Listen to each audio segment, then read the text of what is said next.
All right, welcome to another episode of Closers Are Losers. I am the host, Jeremy Miner, with my business partner, CEO, Matt Ryder. How's the Sydney office? You're in the office today. You're not working from home. It's What's very going rare. on? Very rare. You're actually But digging in and I working hope you hard know. today.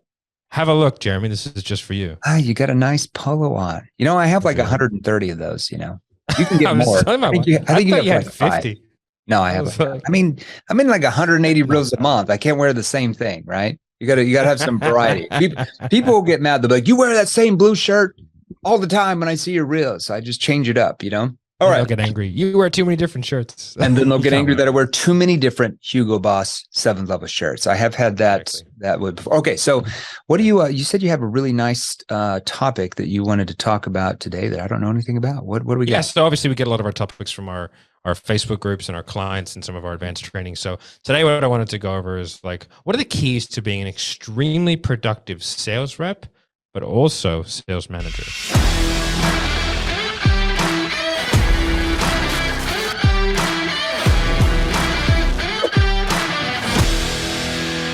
So like, what are the keys to productivity? So I know a lot of people have these, they do push-ups, they wear tight pants, they talk Push-ups and about tight pants. Okay. having 45-minute pre-call routines so they can be as effective as possible. I'd love to Really? know What's the as 45? a Okay, so tell me what the 45-minute routine is, because that seems like it would take well, a lot of precious selling time away. I don't know, Jay. I don't know if you know this, but unless you're in the correct mindset and you're directly under the sun, you can't make a sale. I don't know if you know that. Apparently I missed the memo. I must have got lucky in my 17-year sales career.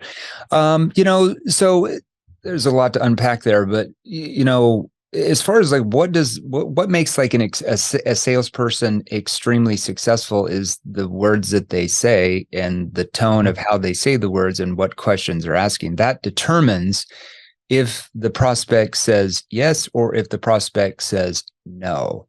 Nothing else at the end of the day really determines that. I don't care how much you journal, how much you love personal development, how much you meditate. I mean, those are all really good things. I believe in those things, especially in your personal life and spiritual life. But, the prospect doesn't know what you're doing. All they're going off, the way their brain is reacting is from what you're saying and how you're saying it, your tone. And then the questions you're asking is going to determine if they fall on your side of the fence and purchase your solution and get their problem solved and get what they want, or if they stay in the status quo, the problems stay the same and nothing ever changes. Like, that's up to your sales ability. It has really nothing to do with how much you meditate. And I like meditation, but that doesn't really help you sell. That's true. So like if you were a young sales guy going, or like you were mentoring a young sales guy and they were like, man, like, if I'm not in the right headspace or, yada, yada, yada, then sort of I can't sell. Like, what are the things that you would do or say for them to be the most successful and most productive? Because like for me, it was just about structure. As soon as I learned NEPQ, it's an efficient structure. You can take someone through and say 20, 25 minutes and you can result that in a sale as long as the sales process is fine for that. But like, how would you structure yourself to be the most productive throughout your day or week? I mean, okay, so let's start there. I mean, once you have the right skills, your skills equate to confidence, right? Like I always make this analogy. Like if you're like a brain surgeon, right? You go to school for 8, 12 years. I don't know however long it is, because learning those skills gives you confidence to be able to succeed during the brain surgery. Obviously, if you didn't go to school that long, if you didn't learn those skills, you wouldn't be confident in your ability to perform successful surgery. As a salesperson, it's really the same thing, except you don't have to go to school for 12 years, right? You can acquire the skills. I would say acquire them before you start your job. But let's say it takes you a couple weeks or whatever, and you start learning and keep building on the skill level. But that structure you're talking about, from exactly what to do, as far as like your connective questions, where you take the focus off you and you put it on your prospect. So you know exactly what to say and ask in the first 30 seconds of that call. Let's say it's an outbound lead that responds and you're calling them back, or even an inbound lead that books on your calendar, or even a cold call. We train every industry that does all those things. You have to know for your industry, like what questions to ask that's going to cause the prospect to let their guard down and actually open up into a two-way conversation. So if you don't know how to do that, if your tone comes across too enthusiastic, if it comes across too aggressive, if it comes across needy, if it comes across attached, and you don't understand the right questions, you don't understand the right tone, then all that does is it triggers the prospect to go into fight or flight mode where they try to get rid of you. So, meditating an hour before to get your mind right, and then you coming in with the crazy tone or like too enthusiastic, none of that helped you at all because you still triggered sales resistance. Has nothing to do with like your personal development book that you read that morning. I hate to tell you that. I know I'm going to get some hate from that, but I'm just giving you real live, tangible experience. How dare you? So from that very first question and how you ask it determines on if the prospect starts to open up because they feel comfortable with you, like there's more trust, more credibility, or if they emotionally shut down and stay surface level with you, right? And so it's like it's going through, like you said, the structure. So once you go through your connecting questions and you don't ask questions like a scripted robot, because obviously that's going to shut down the prospect as well, because you sound like an FBI interrogator. So you have to learn verbal cues, little sounds in your mouth. Uh-huh. Ah. Oh, okay. But hold on. When you said blank, what did you mean by that? See, I'm using a verbal cue after they ask me a question. When they're answering me, I'm using a verbal cue that leads me into the next question, right? That makes the question seem like a natural conversation. It's called bridging. You're bridging from question to question where the prospect feels like just a normal conversation. They don't feel like it's scripted. Okay. Yeah. And that way you can interrupt and it doesn't sound like you're interrupting. Yeah, exactly. You can interject with clarifying questions to get further clarification and the prospect will open wide up. Now, if you interject and tell them like, oh yeah, well, let me tell you how we solve that and jump right in your solution, obviously they're going to slap you around. It's going to trigger sales resistance. So then it's that structure from going from connecting, connective questions, then to how do you help the prospect find out what the real situation is? Because most of your prospects don't know when you first start talking with them, right? Because if you can't help the prospect find out what the real situation is, you can't really build a gap to where they want to go if they don't understand where they're at. So you can't build a gap to where they want to go if you can't help them understand where they're at. Now, you can't tell them where they're at because you're biased. You're the salesperson. It just goes in one ear out the other. Your questioning skills allow them to go below the surface and feel comfortable enough to tell you what the real situation is. So once again, it's that structure. And then I know, as you know, and our clients know, that once you go through a couple of situation questions, depending on if you sell B to C, it's a little bit, maybe 3 or 4, B to B, a little bit more complex, might be 5 or 6 different situation questions. Then you're going to go into problem awareness. So how do I build the gap? Okay. So problem awareness questions cause the prospect to help them understand what their real problems are. And not only what their real problems are, but the root cause of the problem. Like what is actually causing it? Most salespeople don't know how to get that from a prospect, so they lose out because they don't build a gap. And then not only that, how are the problems really affecting them even personally? I don't care even if you're talking to a CEO of a Fortune 500 company at that point. So once we've started to build that gap, then we're going to go into the next step of the process, solution awareness questions that help the prospect see what their future is going to look like once all these newfound problems are solved, right? If I could ask about the personal, just go back 1 second. How the problem impacts them personally. Can you talk to me about the importance of the tonality and how you ask that question? Because I know that like teaching a lot of our more beginner, like you teach a lot more of the advanced inner circle guys because of the nuance that you have. And I teach a lot more of like the sort of middle tier people. So like that tonality, I find that they really struggle with that question. So can you break down how and like kind of your thought process behind how you would ask that to someone who is like, like a higher level individual? So when you're finding out how it's affecting them, you have to set it up. You can't just ask a question and they're start to tell you a problem, and you can't then go say, has that had an impact on you? Well, it's not too bad. So you want to set it up a little bit better and say, oh, hold on, how long has that been going on for? Now, that tone I just used there is more of a curious tone, right? So my curious tone causes them to, go deeper, right? Because I'm curious and they're like, oh, it's been going on for 5 years. Okay, so that's been going on for 5 years. Has that had a impact on you? Notice how my tone goes down. Okay, so it's more of a concern tone now, a tone that shows empathy. Now, if I just said, so that's been going on for 5 years, has that had an impact on you? Well, I mean, it's not too bad because I said the question too fast and my tone was just straight monotone, just, regular high pitch. But when I lower my tone, you always want to lower your tone when you're asking more of an emotional question, because what that does is it causes the prospect to think deeper emotionally about what you're asking. Okay. So if I lean and say, okay, so that's been going on for the past 7 years. Has that Has that had a impact on you guys? Now notice my verbal pausing there too. Notice how I didn't say, has that had an impact on you guys? Too fast. Has that had a impact on you guys? That verbal pause there. Now, verbal pausing causes the prospect to once again think deeper about the question you're asking. So that helps get the prospect. It's called an emotional trigger. Gets them into their emotional state. Tony Robbins actually talks a lot about that and like what he does in helping people overcome obstacles. So in sales, you can learn how to do that too if you have the right questions with the right tone. Does that answer? Yeah, absolutely. Yeah, because I think a lot of people like they just ask that and they feel a little bit weird about it because they don't really know how to ask it, so then it comes off a little bit weird, and the guy's like, I don't know, I guess. Yeah, I And guess that's just like, you've kind of you've put yourself in a bit of a hole. So it's the same thing. I'll give you another example. Like in solution awareness questions, let's say if you're selling, hell, I don't know, I'm just making something up. Let's say if you're selling like you're a marketing agency, right? And you're helping a company, an SMB type of company, grow their business, and they want higher quality leads. They want more leads. They want more branding. Okay. So, remember, we're not selling the leads. We're selling the results of what the leads do, which is to give the company more revenue, more profit margin, scale the company. That's what we're selling, right? So you might lean, okay, so let's say that we're able to come in, we're able to help you do X, Y, Z and, get you the right higher quality leads and the volume that you're wanting to help you guys scale to, like you had mentioned, you want to get up to $50 million a year. Getting to that level, because that's about twice as much as what you're doing right now. What would you do? What would you do with the extra cash flow coming in? See, I pause there.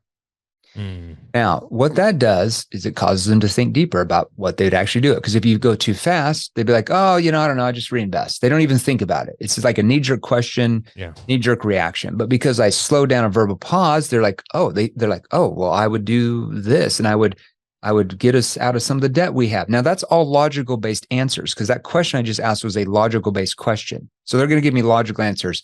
I'd get out of debt. I'd get the company doing this. We'd hire more people. And then I need to ask a question that pulls out their emotion that's kind of tied into that. And so then I'll lean in. You lean in and say, okay, but you've been able to actually do all those things. Because it's one thing to talk about it. It's the next thing to do it. You've been able to do those things. What would that do for you personally? See how that verbal pause there? And I lowered my tone to more of a concern tone. Yeah. That causes the prospect to think deeper. I think also like if you're just, if you're normal about it and you're just like, it just seems like, I think one of the things that people find hard is that like, can you explain to me how you would modulate your tone and your pacing as you go through a call? Like, do you start off in the same way that you would do in solution awareness, or are you kind of like gradually trying to escalate your ability to kind of go deeper with them? Well, as you get further in the conversation, from your questionability and your tone, what you're able to pull off is you're able to build more trust and credibility in the prospect's eyes. So it's hard for you to ask like skeptical, challenging questions in the first 30 seconds because you have zero credibility with the prospect. If you did, you'd get them pissed off. So in the beginning, it's more of a curious tone. John, speaking in the same industry, let's say you're selling business consulting now to help companies scale their business. We're kind of in the same industry we're talking about. John, can you walk me through like what do you guys do now to bring in new leads and clients, just so I have a better understanding? That's a curious tone. I can't really ask it in a skeptical tone in the beginning because I have no credibility. But by the time I get to consequence questions, and in the same industry, let's just keep it simple, industry specific here. Okay, but what now? Listen to my tone. This is a two-part tone here. We're going to sound skeptical in the beginning, and then we're going to end it with more of a concern tone in consequence. But, we're 75% into the way in that conversation. We have more trust now. Okay, but what happens if you guys don't do anything about this and you keep getting these low, unqualified leads you mentioned, and your sales keep stagnating the next 3, 6, 12 months? Like what happens to you then? See, skeptical beginning, ending with concern tone. See the little tweak there? Yeah, I like that. And there you I like that. I think, it's about having that kind of like, one of the ways I explain it to people is like, if you get stuck in an elevator with somebody Mm. it's very difficult to have an in-depth conversation immediately about their relationship with their mother. Right. However, if you got stuck in the elevator, you might be able to get there. Yeah. So having those like really serious, in-depth concern tones in the beginning can be a little bit off-putting unless you're really, really good at it. Yeah, it's You like know? it's like you give them the milk before you give them the meat. You gotta give them the milk. Like, so you're connecting in situation questions are more easier to answer questions. They don't cause a prospect to think deep, but they're setting everything up in the rest of that conversation, that first part of your sales process, whether you sell B2C or B2B, doesn't really matter. That discovery call that we're talking about right here sets everything up. And that's why we don't start with consequence questions. We would obviously start with more connective questions because we want to take the focus off us, put it on them, and get them into that mode of why they're even looking to change their situation at all. If it's an outbound or inbound lead. Now, cold calling is a little bit different. There's some tweaks there. So we got to, from the very first opening part of my call, let's say it's an outbound lead. Okay, so let's say if you sold mortgage, I'm just going to go to a completely different industry now. So you sold mortgage protection like life insurance, and you're calling them back. They responded to a Facebook ad an hour ago, right? So it's a fresh lead. Yeah, John, just Jeremy Miner with XYZ. Looks like you had responded to one of our ads and asked us to call about looking at possible financial protection for the family, like when something does happen to you, right? Okay, good. See, I'm going right into results-based thinking. It looks like you booked on or let's say if they booked. I'm just giving another example, inbound lead. Okay, it looks like you booked on the calendar about looking at possible financial protection for your family when something does happen to you, right? See, that what I just did there is I'm already getting them into results-based thinking. Because remember, you're not selling the thing, you're selling the results of what the thing does. So in mortgage protection insurance, you're not selling them a mortgage protection policy, you're selling them the results of what the policy does when one spouse dies and the rest of the family is financially protected. That's what you're selling. So I'm already getting them in results-based thinking by asking them, it looks like you did this, this, and this so that you could do this, this, and this. And so they're already thinking, yeah, that's why I'm on. Yeah. So I'm already getting them in results-based thinking rather than price or cost-based thinking. Okay. Interesting. And where would people go if they want to find out more about this method, this style, this sweet, sweet Jeremy juice? Well, yeah. So, and if you're listening to our podcast for the first time, maybe you don't know about this. So that what we just went over, just a little overview of what's called neuro emotional persuasion questioning. That stands for NEPQ. All right. So if you want to get more details about NEPQ to help you sell more of your products and services for your industry, because we train people in your industry watching us right now. We train 158 different industries. So everybody watching us here, if you're on YouTube or like listening to us, we train your industry. Otherwise, you wouldn't be on here because we wouldn't be targeting you with ads and stuff.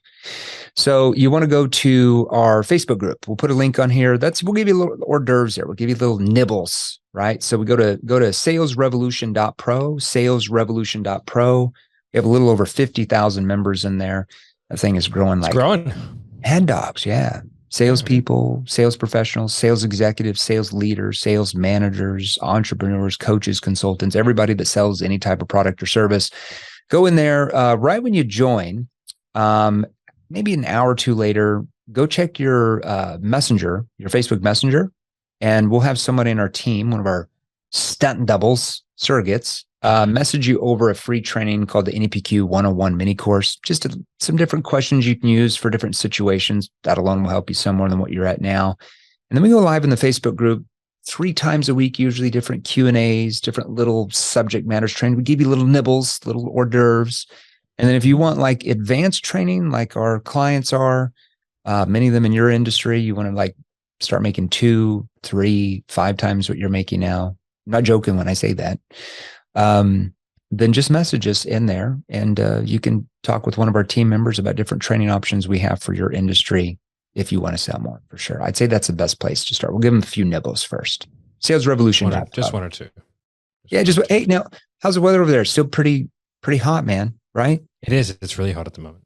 Yeah, middle to end of January, still hot over there in Australia, man. It's crazy. Yeah, it gets hot. Doesn't about end of February is when it starts to cool down. Yeah, and that's when it starts to warm up here in Arizona. Gets brutally Exactly. hot. Well, it doesn't get brutally hot till really like May. It was nice over there when I was just over there last week. Yeah, because you were here in January. It was like 65 degrees every day. Yeah, it's beautiful. Beautiful place. All All right. right, guys. Thank you very much. Thanks, everybody. We'll see you Appreciate- next week. See you soon. Hey guys, if you enjoyed these, here's another you can watch right over here, right over here. Join our free Sales Revolution group. Click the link below, join us, and we're gonna help you. Thanks for watching. We'll see you real soon.